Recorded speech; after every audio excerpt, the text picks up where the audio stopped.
What's up everyone, thanks for clicking on the video. My name is College Sports Revive and I welcome you back to the College Hoops 2K Legacy Mode series featuring the legendary Coach Carter, episode number 66 today. Season 6 is underway with 7 straight wins to kick off Coach Carter's swan song here in Fordham, including a preseason tournament championship win under the lights of Madison Square Garden last time out. And this is with the Rams starting the season a little short-handed. Hendry and Tariq Porter suffered injuries early on, leaving it up to 5-star freshman Melvin Brewer among others to step up, and they have tenfold. Brewer tallied 12-6 in the championship game, with Lloyd Hicks also setting a new career high with 29. And if you thought that's all the 5-star hometown kid Brewer had in the tank, he then one upped himself, and then some. Brewer scored 22 on the road in a hostile environment as Coach Carter beat his rival Coach Jocelyn Falls and the Texas Longhorns. Falls took over for Carter back at UT Martin and has worked his way up the ranks in a very similar way, but our main man is 1-0 in this coaching face-off. We'll be knocking out the final 8 non-conference games here of Season 6 today, featuring a top 15 matchup at home against Villanova and a national championship rematch on the road against Stanford. Today also begins the week-long in-season signing period for recruits. We won't spend too much time on it considering we're all but playing out our last season here in the Bronx, so recruiting doesn't matter too much. But as a quick update, we've offered 2 scholarships so far. All-American Mark Jefferson and lights-out shooter Ron Sheridan, they've been offered by Fordham, among other schools.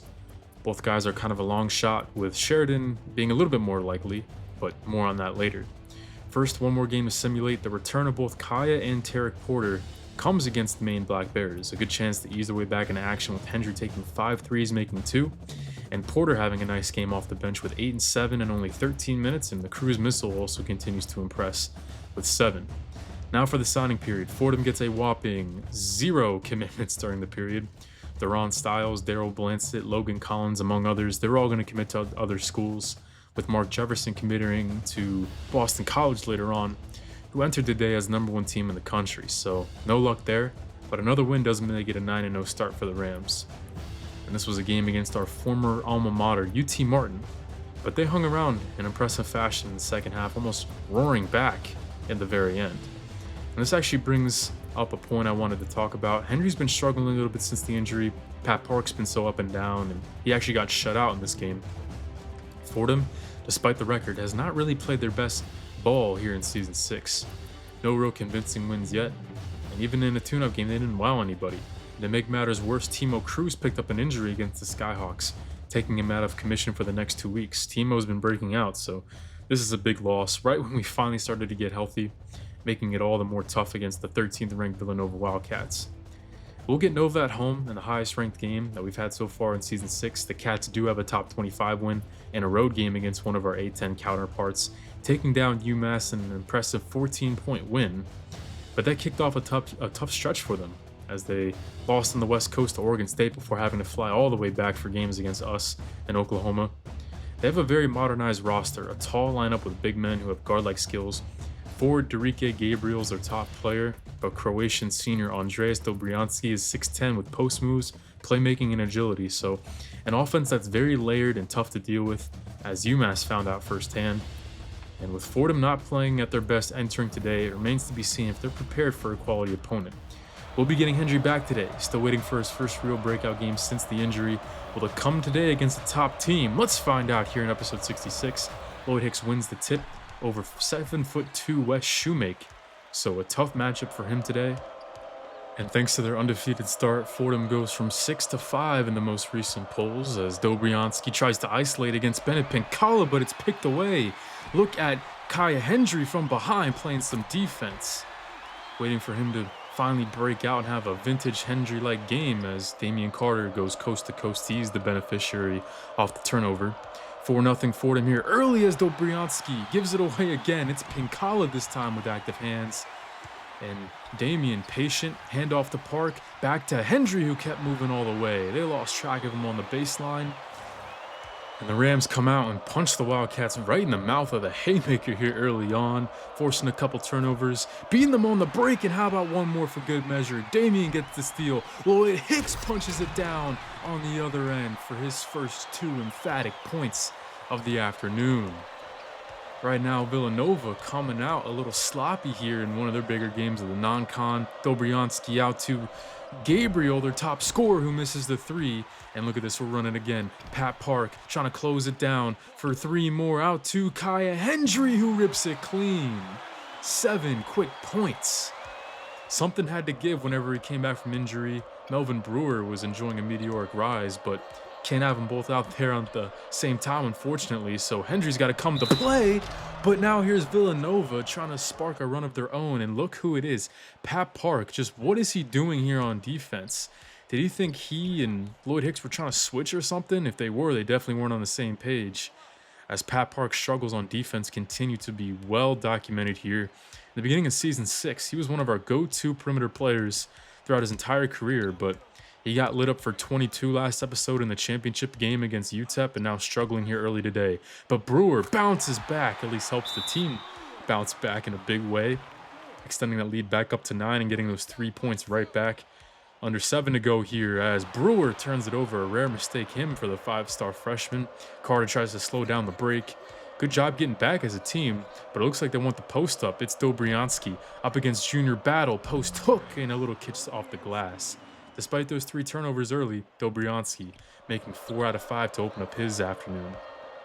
6-point Villanova trailing. And this is their 5-star freshman, Leo Asumu. They're very excited for him. Dobriansky high post to Edwin Jacobs with a hand in the face. That time, you can't fault Pat Park at all. Jacobs just stepped up and hit a big shot. Villanova playing a lot better since those early mistakes. And they've been going shot for shot ever since. Asumu out on the perimeter as our starters check back in the game with the exception of Tariq Porter. And the pick and roll nicely ran there, but Penny Pinkala, good recovery.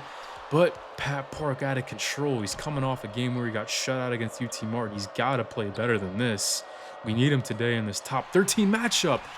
Now Porter gets a theft though, and it's Damian Carter with the drop-off pass. Beautifully ran there. It's Carter with 3 assists, and he's been playing lights out so far this season. And Pat Park really needed that one to go. Damian's been playing really well, 18-7 against St. Francis and simulating, 16-5 against Texas. He's really been shouldering the scoring without Hendry in the lineup. And how about this pick and roll? Wow, that was a really mature play there. Carter didn't have it initially, but he and Bennett Pinkala continued to move, and they created the lane to get the pass in there. 37-30, Rams on top, high trap to Damian, but he stays calm, and Pinkala swings it to Hendry, looking for a double-digit lead. Back rimming in. Hendry with 10. And this is the best half he's played so far. He was even struggling a little bit before the injury. He was 5 of 15 from the floor before he got hurt. But this is the best he's looked so far. 3 seconds to go. Edmund Alloway checks in for some spot minutes, but he leaves the layup short. That's the 7'2 freshman. We knew he was going to be a project, and I've been throwing him in the lineup here and there, but I think we should just let Junior Battle be the primary backup big. Alloway hasn't shown very much, but regardless though, Fordham's still up by 10. They've been using those turnovers to get out on the floor or get out on the break and create easy baskets for themselves, both inside and outside the line. And how about Hendry? This is the first time he's really looked the part, and he's bouncing back, and he's ready to go here in a huge game. He's been the difference. 10 points for him, 10-point lead for Fordham. Hopefully we can keep the pressure on Villanova and continue to force them into mistakes. That's really been such a key for us. It's kept the crowd in the game as well. But we're going to go to Lloyd Hicks for the first basket here in the second half. Up fake, and he beats the 7'2 Wes Shoemake on the up and under. Didn't see a lot of Hicks in the first half. He dealt with some foul trouble, so only points 5 and 6 for him. His numbers have been up across the board this season, and now he gets a steal, and it's Pat Park with a two-handed flush of his own. That's definitely one that he needed. A little bit of frustration perhaps behind that one for Pat Park. Now only a 5-point lead, however, for Villanova. Or they're trailing by 5, I should say, as look at Gabriel just saucing it up and putting the moves on Pat Park, making him look silly. And again, Pat just not where he needs to be on the defensive end right now. That pulls them within 2. And with 9 minutes to go now, anything can happen. Asumu swings it around. Eugene Reynolds with a foot on the line. No good, but Dobriansky now on the glass. Lloyd Hicks had to give up his spot under the rim to go cover Reynolds as he was screened off the ball, and that left the backside wide open for anybody who wanted it. The scoring now really slowing down for Fordham. A couple minutes later, 6 minutes to go, they only have 51 points, and now Nick Jallo's rejected. We're given a second chance thanks to Tariq Porter, but with 4 seconds to go, Melvin Brewer tries to get in his bag, off his back foot, and he hits it as the shot clock expires. What a spark this kid has been, the hometown 5-star. And he hits nothing but net right in the face of another freshman, highly regarded, Leo Asunmu. Both guys, New York kids, as Asumu's from Queens, an all-around 6'3" freshman guard, 54-53. As Villanova has the lead, Junior Battle trapped. Good job using the pivot to find Damian in the other corner. It's Carter again. What a stretch he's had. This is now 3 straight games with at least 15 points to go along with his playmaking. Jacobs has his shot tipped by Brewer. He's playing some key minutes here down the stretch. Oh, but another turnover there. It's been Villanova forcing us into mistakes here in the second half. And then soaring through the sky. Oh, man. Melvin Brewer on the receiving end of a jam after he turned it over on the other end. Yeah, he's been playing well, but welcome to the next level, kid. Yeah, everyone's got that moment where they realize that this ain't high school no more. And that's what Brewer gets right there. He checks out after that to bring back in Hendry, who's been a little bit cold here in the second half. Not missing shots, but just not attempting as much as they've kind of zoned him on him more. So that means we go away from Hendry and we open up Carter with a screen away from the ball. We're running the offense through the coach's kid now. 17 points. Again, giving us the lead. But yet another game going down to the wire. But I think we've been playing a lot better in this one than we have in some of those tune-up games. Solomon Cage, what a pass there. He's got 7 assists. Dobriansky with 15. Villanova's been very impressive bouncing back from that rough start. Now Hendry wants the ISO on Dobriansky, but he stays step for step. So we gotta look for somebody else. 10 seconds to shoot. Carter gets the screen. Open from mid. He can't do that today. They had to pick their poison there. Do they cover the roll and cover the most outstanding player of the Final Four last year, Lloyd Hicks, or do they stop the jumper from the red-hot Damian Carter? They couldn't get either. And now Solomon Cage, another assist there to Leo Asumu. Again, back to another tie game, 61 apiece. Damian stopped as he tries to go quick. And he sets up the offense. Hendry, high post to Hicks. 2 guys on him. What does Fordham have under their sleeve? I think you know. This is how we beat UTEP down the stretch. Why not do it again? Oh, it looked like a clean block by Wes Shoemake. But we get the call, and it's going to be Lloyd Hicks at the free throw line for the lead with 41 seconds to go, and he will knock down 2 for 2. As Hicks, our worst free throw shooter, he's come up clutch despite not making a lot of his free throws. He seems to zone in when it matters most, as he made 2 big ones and that UTEP victory as well. 63-61, one more stop and we can win this top 13 matchup and keep the undefeated season alive. 20 seconds, Solomon Cage, the 6'5" point guard, pounds the rock. 10 seconds to shoot, 15 on the game clock. Dobriansky whips it around. Gabriel for the lead, and it's off. It is off, and it is Lloyd Hicks, who else, collecting that rebound. And that sets up Damian Carter. We're a much improved team from the free throw line this season, but it's time to test that with the coach's kid getting the front end of the 1-and-1. One more, and we can put this game on ice. 3.8 seconds to go. Damian from the line. He'll get 2 of 2. And Fordham will improve to 9-0 on the season. And thank goodness he made both, because Dobriansky knocked it down at the very end. But we do hold on, 65-64, powered by Damian's 21 points. That's a new career high, breaking his previous highest total, 18, to go along with 5 assists, 3 steals, 10 for Hendry in a bounce-back game, although he did go scoreless in the second half. Pat Park had 10, Lloyd Hicks had 10 in only 18 minutes. And the bench guys all coming up big again. Melvin Brewer adjusting well to life back on the bench. It sucks that we can't have him out there as much as we did during his breakout run with Hendry on the bench, but at the end of the day, no matter what role he's in, he's going to be a very important piece of the puzzle.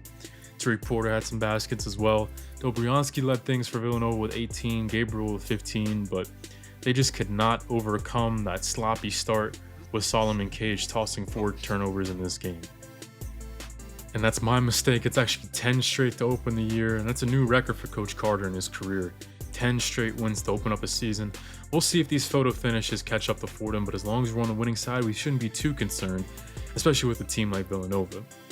But if we get into another tight one with Stanford, who we destroyed in the championship last year, who lost a lot of production, that might ring some alarm bells, as the Cardinal graduated a decent amount of their core, and they've dealt with their own issues to begin the year. They did add some height in recruiting via Archie Bernard, a 7-foot freshman, and a 6'8 freshman, Osai Lopez. And they'll have 6'7 Teron Simon active for the rematch. Remember, he was injured and didn't play in the championship a season ago, which made an undersized team even more inferior physically. But they traded some of their scoring last season for that height, because breaking 60 has been a problem for them. They've only done it twice in a couple of tune-up games. And this is a roster that graduated a ton of shooting, and you can tell, scoring only 33 points against number 6 Colorado.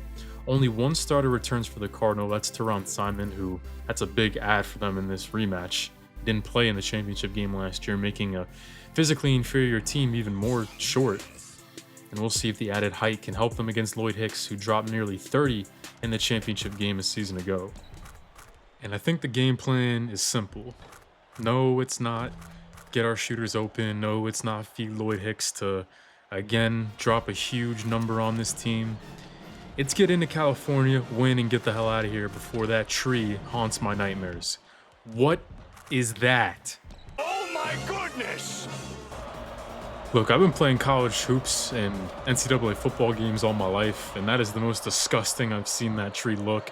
And look at this, even Hendry wants to get out of here as quick as he can. He wants no part of the Stanford tree, throwing it up immediately. He doesn't get it to go, but this time he's in the same spot on the next possession. A lot more patient, under control, and he finds his shot in rhythm for 3. A nice screen by Bennett Pincala. I see the tree in the bottom left corner. I can't get over it. And then, I don't know if I'm going to do this commentary. And then on our full court press, we do get a steal by Bennett and then a layup by Pat Park.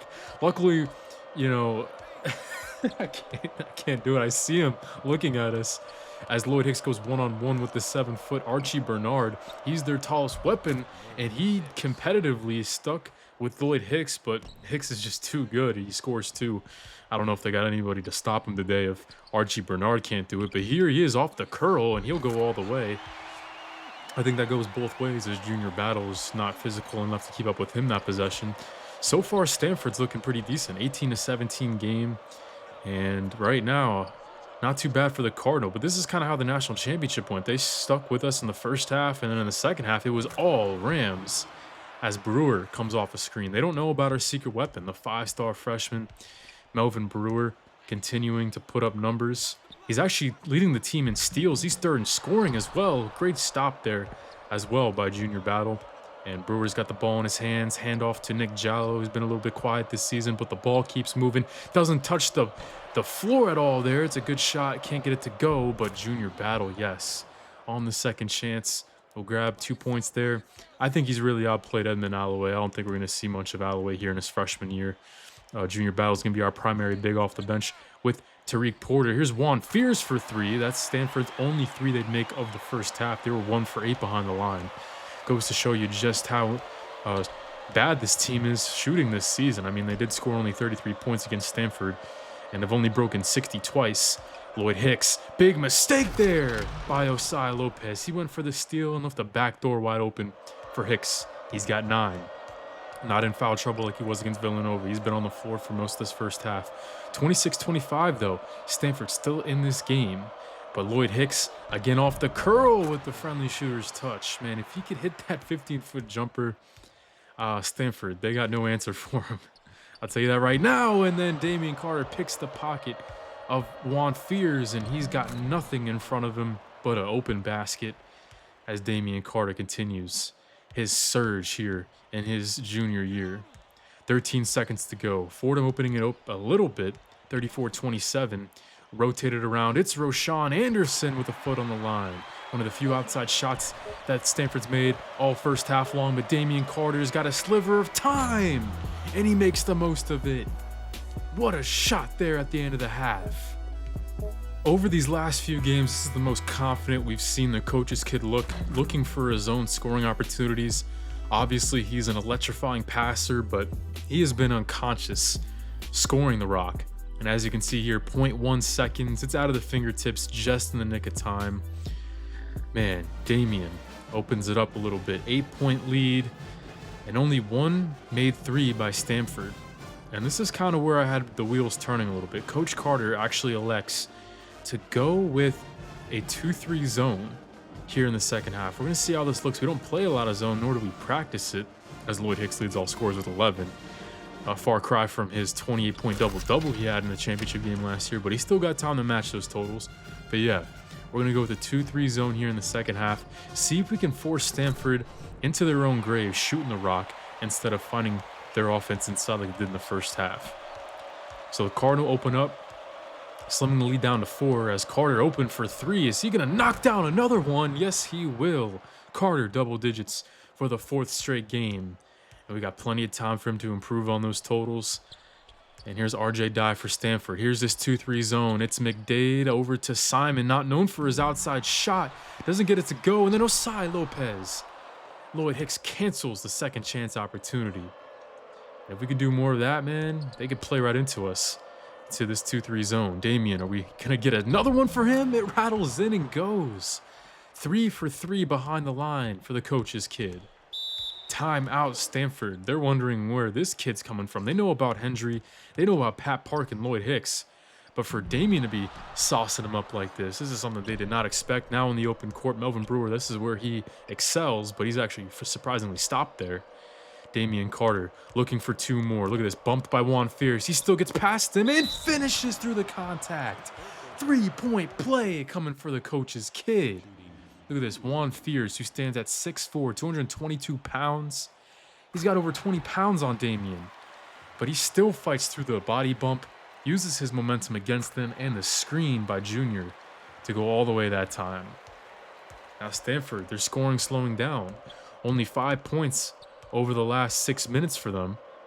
And with the 10-point lead, Hendry looks to get busy, going up against the freshman Sean Minaros, and he beats him along with other Cardinal defenders at the rim. Got to take a second look at this one as well. Look at this. Oh, look at all the height he gives up inside. Archie Bernard, the 7-footer, was trying to swat that one down. But beautiful body control, hang time, and a soft touch was all the difference there. Fordham up by 11. They've controlled the second half. And Roshan Anderson, look, we even had a miscommunication off the inbound, but Anderson still can't make us pay. Meanwhile, on the other end, Pat Park nets it on the pull-up J. The biggest lead of the game for Fordham, and the championship rematch is starting to become a one-sided affair. McDade looking for Teron Simon for 3, and another one clangs off the rim for Stanford. And these quick possessions have allowed us to get out in transition and use our speed. It's Pat Park for 17, the best game of his season. No defensive miscues, no rough shooting days for him. He's been all in and then some. I want to keep it right here because we got something else to show you here. Look at this. 3 minutes to go, up by 16, back in the 2-3 zone, and again the Cardinal just not doing themselves any favors. Another fast shot. McDade is swatted away. It's Pinkala on the rejection. And Hendry getting busy with it. Hand off to Lloyd Hicks, putting his shoulder into the defender. They only bring one. No good. Hicks, second attempt, off the back iron. He's up for another one. Again, too strong, but Hicks is just bullying him inside. Oh, man. That's like the equivalent of back in high school getting shoved in a locker. Just completely bullying the inferior Stanford bigs. And what a way to end off this game. Only a 12-point win, but it feels like we won by 30 in this game. 72-60 is your final. And guess who? Pat Park coming out of nowhere for his best game. Good to see him bounce back and take some momentum into conference play as we're going to sim to the end of non-con in this episode. But the undefeated season stays strong for Fordham. As look at this. Look at the scoring output. 4 starters in double figures, 10, 15, 17, and 15 for Park, Hendry, Carter, and Hicks respectively, with Lloyd Hicks 15 and 12. Not quite 28 and 10 like he did in the championship game, but we still put in work, and this one felt a lot like the championship. Just ran away with it in the second half. And check out the 2-3 zone, it worked to perfection. They were 1 for 8 shooting from behind the line in the first half, 46% overall, and that dipped down to 3 of 15 in the second half from 3-point land, and 43% overall. So they played right into it. Over half their shots in the second half came from the 3-point line, and they just could not keep up with us, and it led us to a lot of easy possessions for us. So we do conquer Stanford's horrific mascot. We get out of there with a win, and in an effort to speed up this final season a bit, I simulated the last 4 games of the non-con. And for the first time, Coach Carter runs the table in non-conference play, and the Rams jump up to number 2 in the polls. These final 4 games included Georgetown and Hofstra, who beat us in our previous matchup, so these weren't all gimmies. And Fordham hosted the Hoyas, and then we took them down by 6. Pat Park in a bounce-back game for the second time in a row led all scorers with 19. Great to see him looking like his former self, and also played pretty well on defense as well. We had too many turnovers and didn't dominate the glass like normal, but Fordham continues to use their pure talent and chemistry to survive these close ones. But Hofstra was next, one of the top mid-major programs in the country over the course of the series. This was a winner-take-all scenario. We beat them the first time, and then they dominated us last season, but the Rams do in fact win the war against them. So we take 2 out of 3 over the lifetime of the series against Hofstra. An 81-point explosion from the team. Damian, Hendry, Pat, and Hicks all enjoyed great games, with Melvin Brewer and Nick Jallo helping out off the bench. So there you have it, 15-0, number 2 in the polls. Everything coming together for the Rams, playing a lot better, a lot more clean in this episode. And the next time out, we'll open up conference play where the A10 is a little bit more top-heavy than usual. UMass, Fordham, and Charlotte are expected to battle it out for the conference title, with 12-1 Richmond making some noise as well. And we actually open up against the Richmond Spiders next installment, so we'll be finding out pretty quickly if they're a contender or a pretender very early on.